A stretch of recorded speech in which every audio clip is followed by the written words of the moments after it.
Thank you, Mayor, for the opportunity. I wanted to be sure to just have a moment to acknowledge a number of people that have worked extremely hard to meet the demands of the last several months.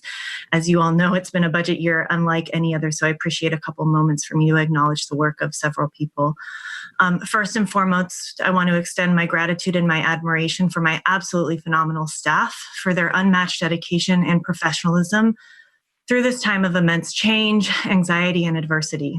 I want to publicly acknowledge and appreciate each member of my staff for working tirelessly through many nights and weekends to meet budgetary and informational needs that at times were changing by the hour. I'm blessed to get to work with these individuals, and each person rose and went above and beyond their already high aptitude and skills these past few months.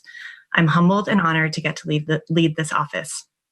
I also want to recognize that the construction of this budget is the result of a citywide effort and partnership of great staff from all across the city. To our excellent budget and financial staff across city bureaus, to Keelan and Carla and Robert Taylor, to Kathy Bless and her stellar HR team, to Tom Reinhardt, Michelle Kirby and her wonderful team, and to many others across the city that have responded to the call for urgent assistance on numerous occasions to get this work done, I extend my sincere appreciation. Finally, I want to thank the mayor and each council office and your many fantastic staff for your very hard work through this process, and above all, for your faith in and support of our office's ability to shepherd you through these tumultuous times. While I want to acknowledge that this is an important milestone, we know that the real work has just begun. Our office looks forward to continuing to support you in the hard work to come over the next several months. That'll turn it back over to you, Mayor. Very good, thank you. So thank you, Director Kennard. We appreciate it and the incredible work you and your team have put into this process, literally over the last year, under rapidly changing circumstances. With that, any further business before we call the roll? Seeing none, Carla, please call the roll. Hardesty. Director Kennard, I just cannot appreciate you and your staff more. As you said, as you alluded to, this is the most insane budget process that the city of Portland has ever experienced. And in the midst of that, your calm, your clarity, and your ability to actually give us vital information for us to make the critical decisions that we needed to make. I mean, when I first got here, I thought your team was just phenomenal. And then last year, I thought your team was phenomenal. And in this last month, your team has surpassed phenomenal in so many ways. And I just want to appreciate you greatly. Because I know that we have added to your workload in ways that you hadn't imagined when we started this budget process. I don't think the public understands that the budget that we are about to affirm today is a budget that's actually the third budget that we at the City of Portland started with. I remember in March, we had what we thought was a budget that we were moving forward, and the pandemic hit. And then we had to do quick revisions because of the $75 million deficit. And so in the midst of two crises, the pandemic and the economic collapse in our community, a revolution started. And the revolution actually brought to the forefront work that myself and many, many, many other community members have done over the years to get us to a place where we could really start looking at our whole system and say whether or not the systems that are supposed to serve everyone truly serves them. And what we know, and what I've known forever, but now what more people appear to know, is that our systems do not serve everyone equally. Budget, I am so thrilled to have the kind of expertise here at the city that helps us unpack really complicated issues and to be able to do it in a way that's actually helping all of us be better. Better elected officials, better directors, and better community members. And so my appreciation knows no bound for Director Kennard and her staff. Let me be clear about where we are with this budget, though. the fact that we received over 67,000 emails, which is more than I've received in my entire career here at the City Council, has just warmed my heart and my spirit and my soul.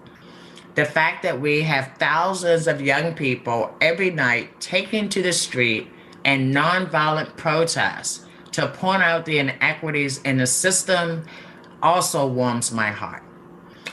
The fact that we have people who have just awakened to the notion that our systems are not equitable and not fair, and that people have been calling for the kind of changes that we are hearing on the street every night for decades, at least the 3 decades that I've been working on it. I'm sure Reverend Leroy Haynes and many other civil rights leaders in our community have been doing it so much longer. I want to speak now directly to the people who are outraged that we didn't have the audacity to cut $50 million out of the police budget. I want to be clear that $50 million number was based on nothing. There was no analysis done.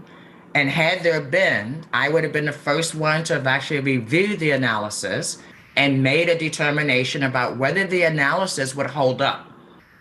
As someone who sees themselves as a community organizer, I want to be really clear with our community.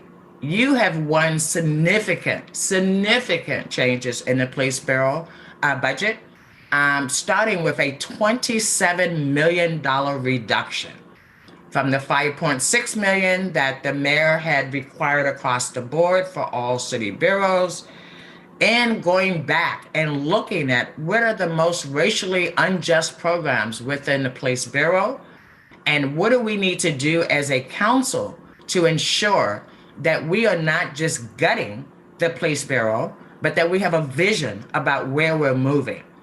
I am so pleased that the majority of my colleagues understand the moment that we're in, and the majority of my colleagues understood that we had to be bold. I got to tell you, never in my life would I've imagined that any government would be able to cut that much significant resources out of a police budget. Because what has driven the conversation around community safety has been the police. What has driven the conversation around who are the criminals, who are the people that need to be arrested and prosecuted, have been the police.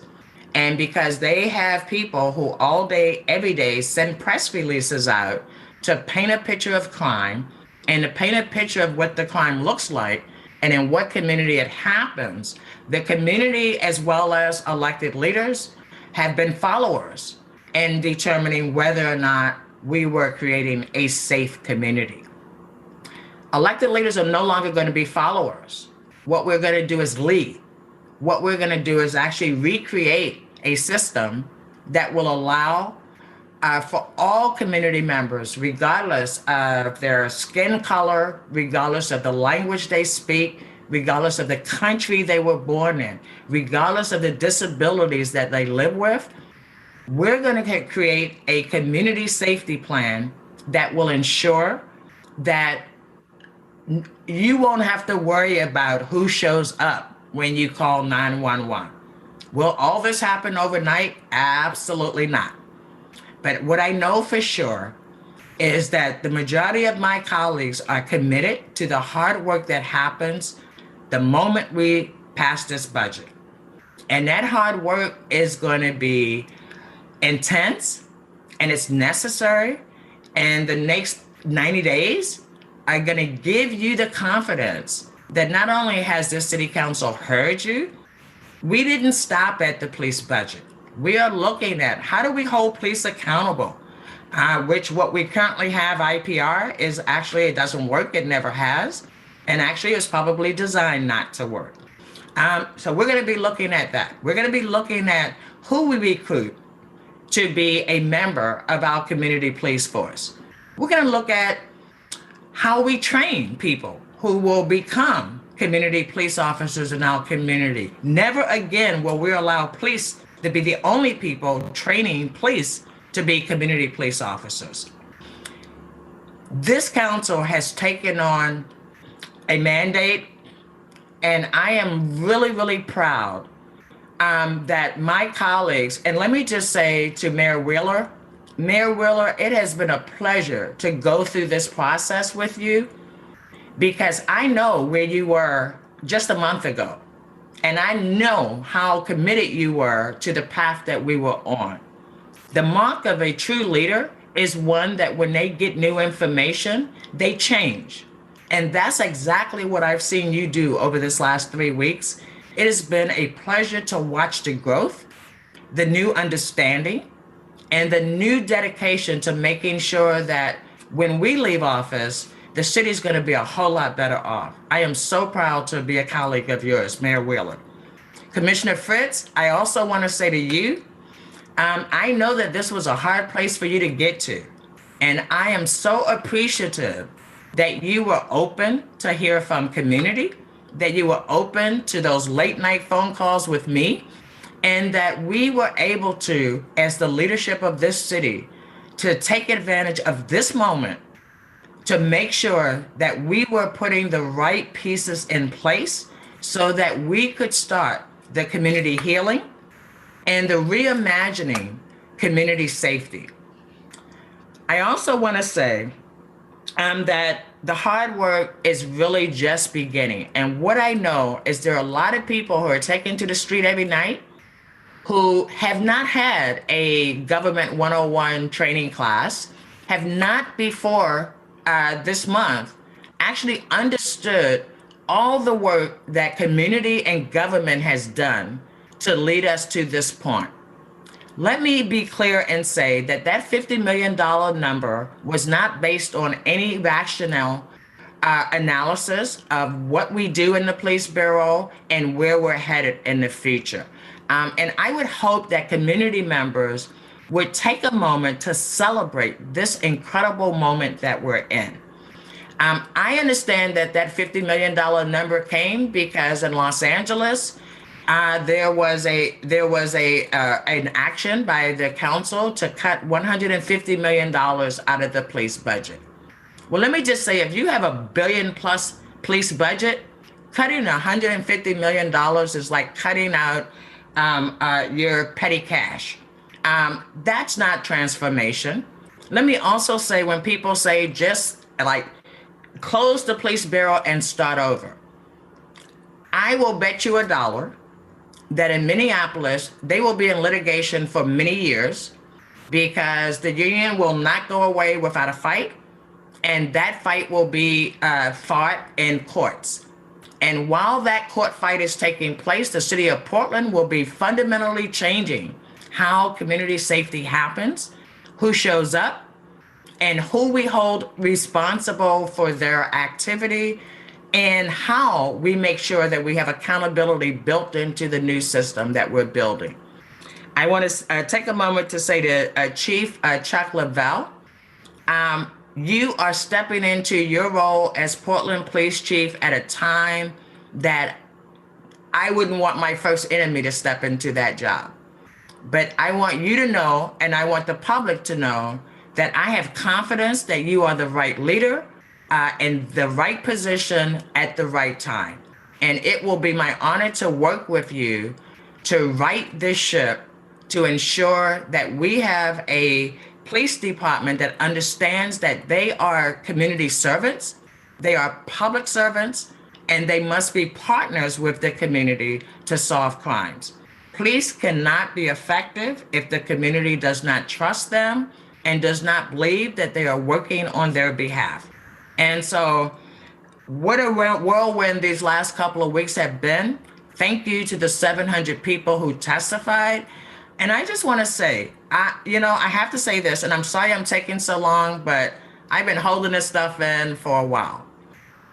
I have to say, for all the new young white people who all of a sudden are demanding equality for Black folks in the community, where were you when Kendra James was shot and killed? Where were you when Keaton Otis was shot and killed because the police thought, the Portland Gang Enforcement Unit thought he looked like he might be a gang member? Where were you when Aaron Campbell was killed? I could go through the entire list, and I can tell you, you were not with me reading police reports. You were not with me advocating at the city council for changes. You were not with me demanding the Department of Justice come and fix our broken police system. You were not present.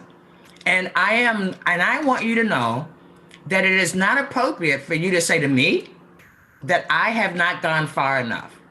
You don't know the shoes that I've walked in over the 30 years that I've lived in Portland.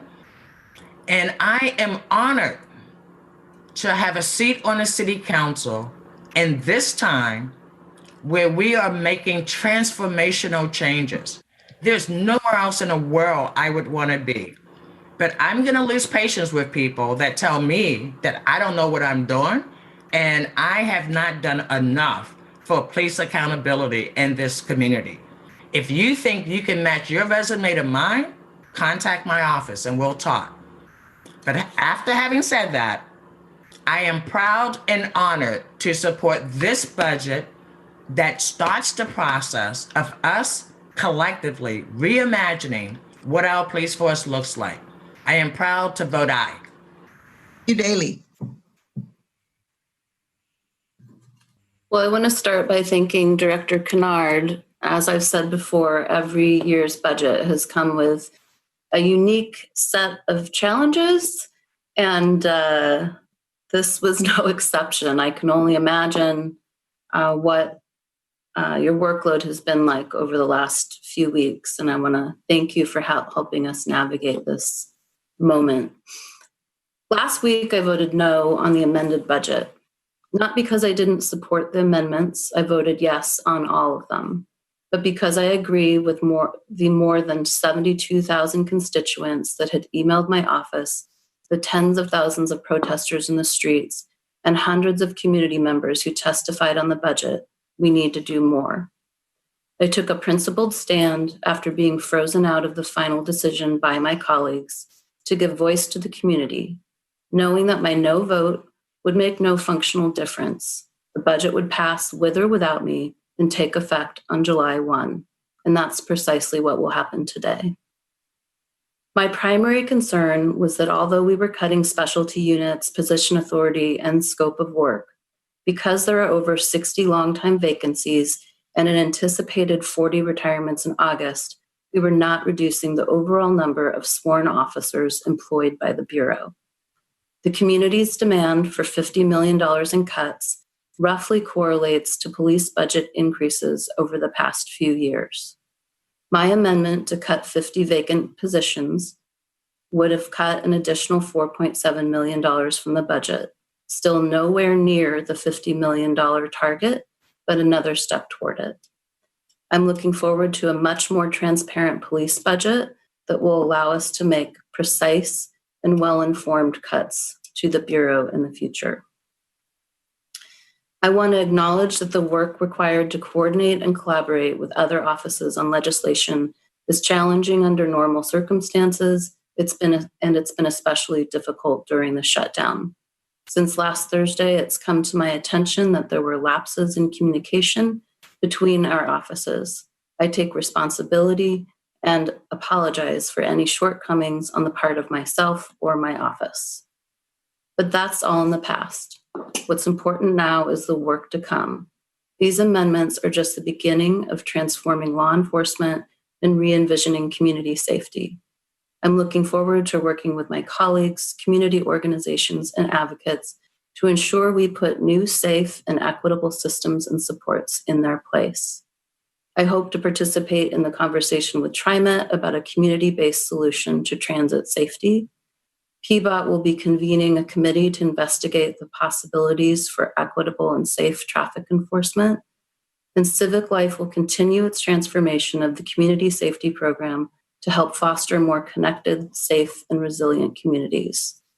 To the tens of thousands of people who have contacted my office, marched in the streets, or testified at City Council, please do not be discouraged.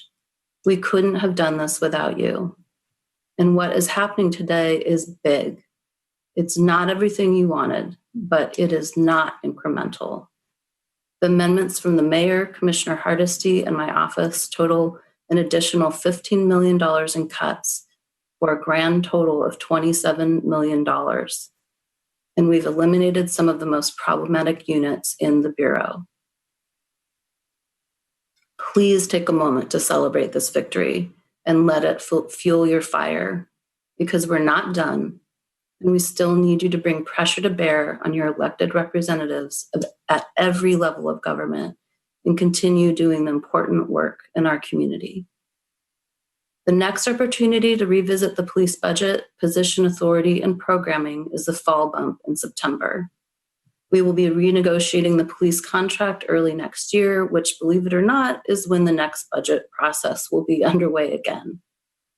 This is a historic moment in our country and in our city. And in my 30 years of activism, I have never seen anything like this. Together, we have accomplished more in 3 weeks than we have in 3 decades, proving that when we fight, we win. So keep loving, keep fighting, and be safe out there. While I do support these amendments and thank my colleagues for this work, I vote no in solidarity with the community. Fritz. For the third time today, I'm going to start with honoring a longtime leader, and that is Commissioner Joanne Hardesty. Mayor, I have a request that you would post a transcript of her comments on the front page of the Portland.gov website, and also a link to the video of her making them. Commissioner Hardesty, I am moved almost beyond ability to speak, but I'm a politician, so I will continue speaking as best I can. Commissioner Hardesty, you have for so many decades been part of the community work pushing for change with the Albino Ministerial Alliance for Justice. And I was thinking just last night about wondering how this vote would go. I was thinking about Dr. Leroy Haynes and Dr. Bethel and all of the community leaders whose victory this is today as well. And I thank you for being part of that. Thank you for your leadership of the NAACP in Portland and your continued partnership with Pastor Mondonay. Thank you for working with Oregon Action. Thank you for your work in the Oregon legislature. And it's pretty exciting that the previous 2 people that I said thank you to and we're going off to happy retirement. For me, I'm going off to the happy retirement, and you are just starting your career as a leader on the Portland City Council. It has been an absolute honor to serve with you, and I will continue to do so. I am in awe of the work that you have done. You said that it was a hard place for me to get to.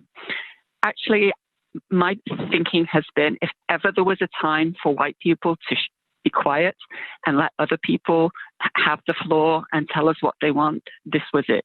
And in addition to your persuasiveness, to discussions with the mayor, who I know I appreciated your partnership with him, meeting with the Portland African American Leadership Foundation and the Forum and the Unite Oregon leaders.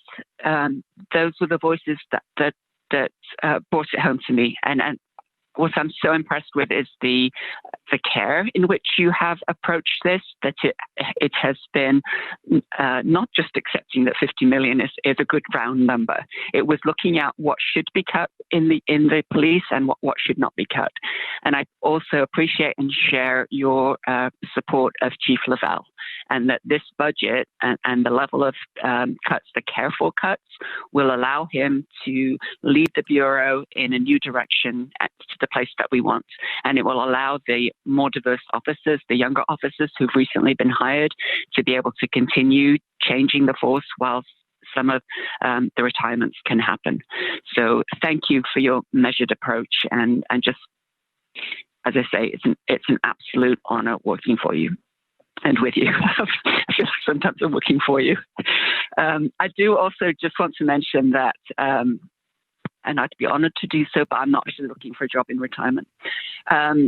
I want to mention that this was the first budget I can remember where the Office of Equity's director, Dr. Markeisha Smith, started off the whole procedure, as again, it was so long ago that we started this. And also the Bureau Equity Managers also took the floor. And there's been so many changes in this budget supporting the Office of Equity and Human Rights and the Equity Managers. And although there's new urgency because of the Black Lives Matter movement and the murder of George Floyd, it's good to know that the city has been making changes that prepared us to now be able to move really swiftly, which we've been able to do in the resolutions that we've been passing and the work that's now ahead. So I am interested as we look at how to allocate the savings that come from the cuts in the police bureau. That's certainly, there is more work to be done with the city's equity efforts. So that's for another conversation. I apologize for talking so long, Commissioner Hardesty, because I want to go listen to your speech again. And thank you, Mayor Wheeler, for being such a good partner and for recognizing that it does take many voices, many community voices. You two have listened and responded. And again, it's an honor to work with you. I'm very proud to vote aye. Oh, by the way, thank you all my staff and everybody who has been a part of this. You know, the city budget is a moral document. It's also a document that comes from everybody in the city worrying about their jobs and worrying about how they can do their jobs better and wanting to be public servants who serve our communities, all of our communities, as well as we possibly can. And so thank you to the employees of the City of Portland, in particular my staff. Aye. Wheeler. Well, thank you, colleagues. And I appreciate the comments that everybody has made. I want to take us into the way back machine for just a minute. And I want to remind people where we started this budget process nearly a year ago. The major issues facing us at that point were the passing of our friend and colleague, Commissioner Fish, who had started the really hard work around stabilizing and finding long-term sustainability for the parks budget. That was the main issue that was being discussed at that particular time. And we had a lot of people working very, very hard on that question. We had also, I had proposed that we would have a no cuts budget based on the work that we'd done in previous years to make sure that we had adequate reserves, that we had been smart about our fiscal management. Basically the stuff that I believed at the time that people elected me to do. And we went in with a couple of basic values. First of all, we wanted to make sure that we retained core services for the public. We wanted to make sure that we did what we believed the public wanted based on the values that we had all discussed. We talked about inclusion being first and foremost in that budget. We talked about equity being first and foremost in that budget. And we talked about climate resiliency and environmental action as being important to the budget process. That's where we had agreed. And then as my colleagues had indicated, the bottom fell out of everything. First, as I mentioned, the death of our colleague, Commissioner Fish, and that left some work that we needed to pull together and continue on behalf of him and his team and the great work that they had all done. Second of all, we had the COVID crisis, which required us to change not only the way that we were doing the budget process, but it also changed the fundamental nature of the budget. We went from an excess budget to an approximately $75 million shortfall, and that required some very uncomfortable conversations. I made a decision early on that we were not going to sacrifice the values of equity, of inclusion, of making sure that we addressed our climate action goals. I put new values on the table that I wanted to make sure we were able to continue to provide core services to the community come hell or high water. And I wanted to make sure that as much as possible, we were able to preserve jobs for our fellow employees at the City of Portland. And I want to acknowledge the sacrifices that were then made by our frontline employees, both represented and non-represented. They took haircuts on their wages and in some cases, other aspects of their job so that they could preserve those core services so that they could help ensure that as few of their colleagues as possible ended up losing their jobs as a result of the economic impact of the COVID crisis. And then, of course, what we saw subsequent to that was the murder of George Floyd and the community, and indeed the entire nation, rising up and demanding changes, not only in the structure of how we police the community, how we keep the public safe, but very specifically with regard to line item issues in the budget process. And I read with interest today a very thoughtful article in Willamette Week. I would encourage people to read it. And it talks about the power dynamic, as they describe it, in City Hall.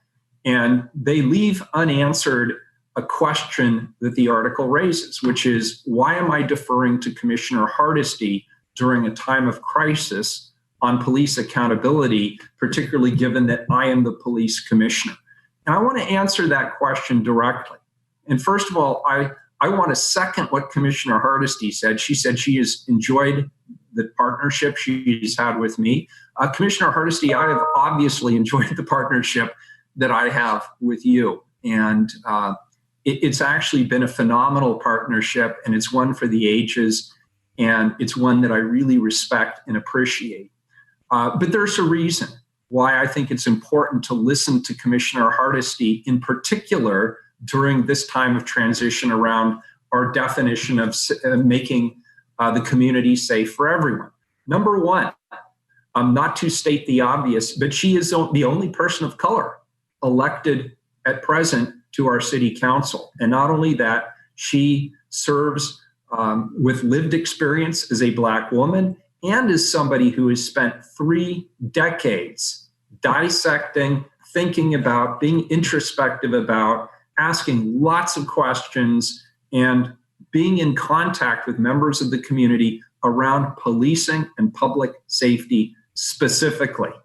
And so I see my best role during this question of how we keep the public safe to be to listen to the community and what the community is saying, to understand what people are saying, not only in terms of what's happening on the streets right now, but listening to what has historically happened, listening to the conversations about historic racism and how that has implications for the way we structure government and other community institutions today. And yes, evolve. I really believe that one of the highest orders of leadership is when you listen and when you understand and when you hear facts that are contrary to what you believe. If you come to the honest conclusion that those facts dictate that you change your policies, your procedures, maybe even fundamentally change the way you're thinking about broader systems, you as a leader have a duty to evolve. And that is exactly what I have done. You're right. There are items in this budget which I have strongly supported and which I will push for that I would not have pushed for even 6 months ago. And frankly, some of the changes that we are making to the police bureau, they're clearly what the community is asking for, but we don't know yet where the landing pad is for a lot of these reforms. We are moving from a structure that the community is overwhelmingly telling me is structurally racist, inherently unjust. And therefore, we do have a duty and an obligation to move away from it, but we don't know yet exactly what we are going to be replacing it with. And I really believe the only way that we as a community are going to come together and work together is by elevating voices in the community that have been disproportionately impacted by the structure that we've had in place since time immemorial here at the city of Portland. And while I sit here before you as a middle-aged white guy who is, fortunate in so many ways, I do believe that I have an important role to play in this transitional period. And the only way I can be effective at it is if I'm listening to my colleagues, particularly those who have different lived experiences than I do. That's what this moment in history means to me in terms of really creating a city of Portland where everyone who lives here feels that they have an equal stake in the future of this community. And that starts with the fundamental belief on the part of everybody who lives here that they are safe in this community.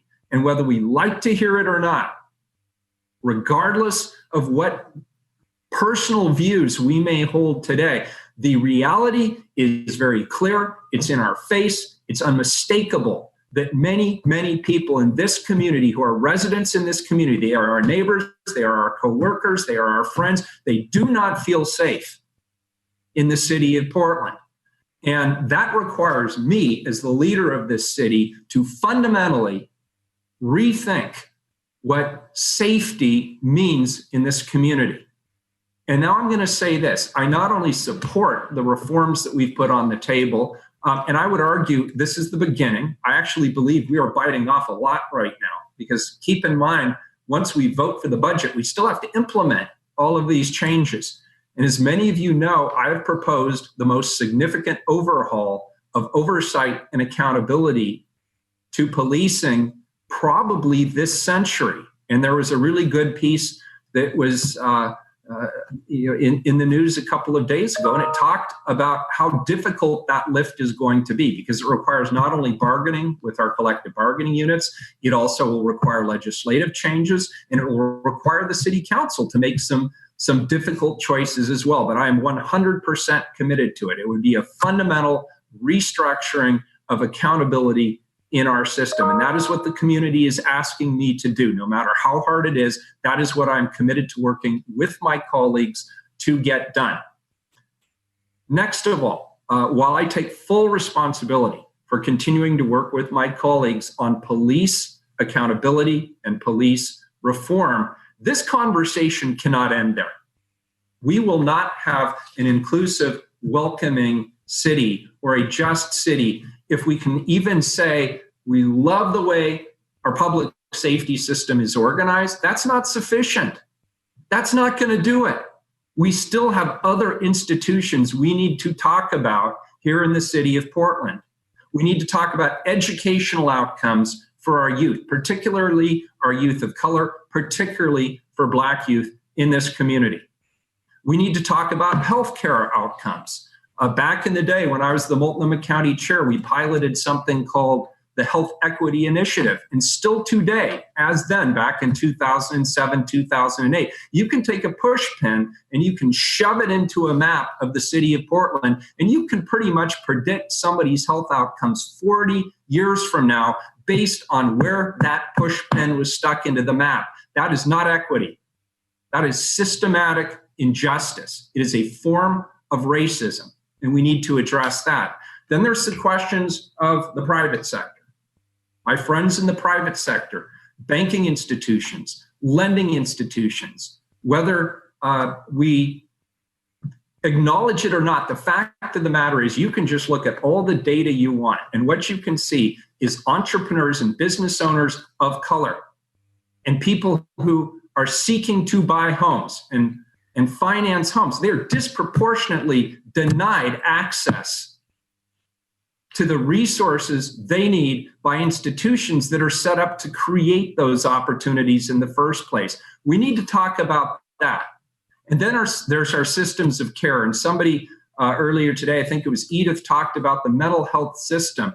Well, here in the city of Portland, we don't do mental health per se, but we cannot talk about a just future in this community if we don't also talk about what's happening on our streets, if we don't talk about people who are being forced onto the streets, in many cases because they have substance abuse or mental health disorders. We as a state are not well organized to address those basic safety net issues. And I am 100% committed to working with not only my colleagues here, but working with our good colleagues over at Multnomah County and pushing our colleagues at the state legislature to once and for all take substance abuse and mental health issues seriously. And I could go on, but my point here is simply we're starting here today, but we're going somewhere much bigger. And for the first time in a long time, I want you to know this. I feel optimistic. I feel energized. I actually believe we're finally having the right conversations about the right things at the right time to truly move our society forward in a way where we're all going to look back on it and we're going to say, I was there, either in a small way or in a large way, or I was there on the streets demanding change, or I was there working within an institution of power and authority and privilege in this community, and I helped shift both the discussion and ultimately the outcomes.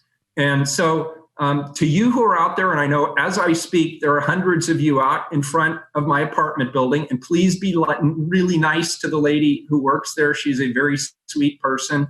I hear you, and I see you, and I am with you on this challenging path ahead. It's not going to be easy. There will be fits and starts. There will be mistakes made, but I am with you. And this budget is just one step towards that long march to justice in this community. And I'm going to be with you all the way. I vote aye. Before I do it, there's some thank yous I also want to put out there. First of all, thank you to Jessica Kennard. I know nobody likes to spend hundreds of hours with me. I can't blame you. But from my perspective, it was time well spent.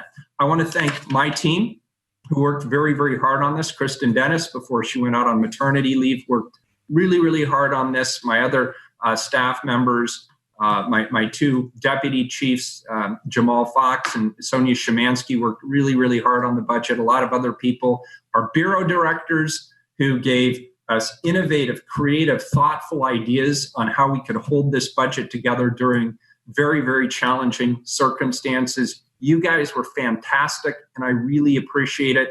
I want to thank my colleagues. This is an extraordinary group of people, and I don't say that lightly. I really mean that. We don't always agree on everything. We certainly come from different backgrounds, different lived experiences, and we come to different conclusions, which is fine. But this is a fine group of people, and I'm really honored to serve alongside of them as a fellow member of the Portland City Council. And last but certainly not least, I want to thank our city employees. You guys do not get the credit you deserve for the hard work you do on behalf of this community, for the long hours you put in. It's tough work, and you do us proud as a community. You do us proud, and I want to thank you last but not least. Thank you all. The budget is passed. Item 487, the ordinance is adopted. Thank you. 488 will be somewhat anticlimactic, but please read 488, Carla. Accept and appropriate a $20,000 grant from Oregon Department of Education Community Nutrition Program Startup and Expansion Grant for the At-Risk After School and Summer Meals Program. So, colleagues, this one's really important, and I'm afraid it's going to get lost in the news of the day in the bigger shuffle.